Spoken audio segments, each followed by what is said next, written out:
Le premier livre de Samuel, chapitre 24. De là David monta vers les lieux forts d'En-Guédi où il demeura. Lorsque Saül fut revenu de la poursuite des Philistins, on vint lui dire « Voici, David est dans le désert d'En-Guédi. » Saül prit 3000 hommes d'élite sur tout Israël, et il alla chercher David et ses gens jusque sur les rochers des boucs sauvages.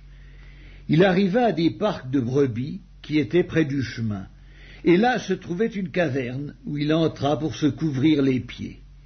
David et ses gens étaient au fond de la caverne. Les gens de David lui dirent « Voici le jour où l'Éternel te dit « Je livre ton ennemi entre tes mains, traite-le comme bon te semblera. » David se leva et coupa doucement le pan du manteau de Saül. Après cela, le cœur lui battit, parce qu'il avait coupé le pan du manteau de Saül.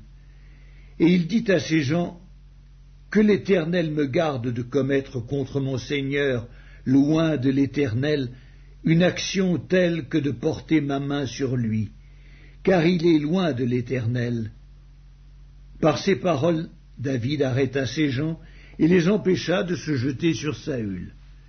Puis Saül se leva pour sortir de la caverne, et continua son chemin.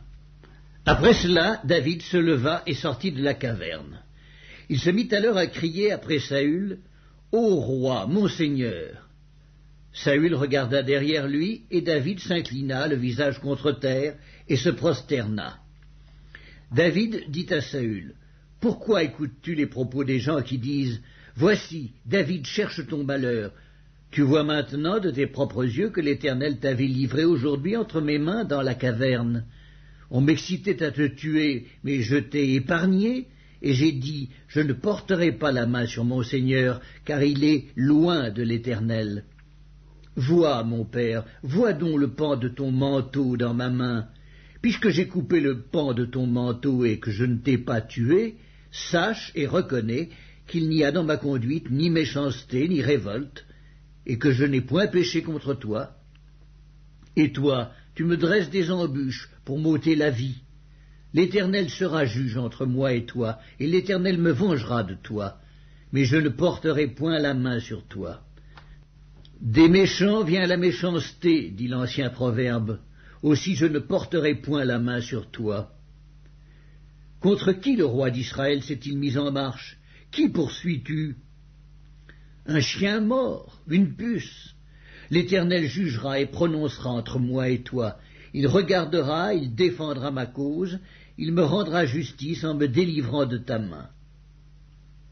Lorsque David eut fini d'adresser à Saül ces paroles, Saül dit, « Est-ce bien ta voix, mon fils David ?» Et Saül éleva la voix et pleura. Et il dit à David, « Tu es plus juste que moi, car tu m'as fait du bien, et moi je t'ai fait du mal. Tu manifestes aujourd'hui la bonté avec laquelle tu agis envers moi, puisque l'Éternel m'avait livré entre tes mains, et que tu ne m'as pas tué.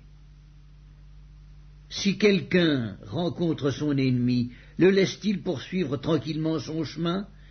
Que l'Éternel te récompense pour ce que tu m'as fait en ce jour. Maintenant, voici.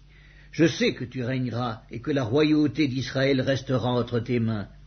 Jure-moi donc par l'Éternel que tu ne détruiras pas ma postérité après moi, et que tu ne retrancheras pas mon nom de la maison de mon père. » David le jura à Saül.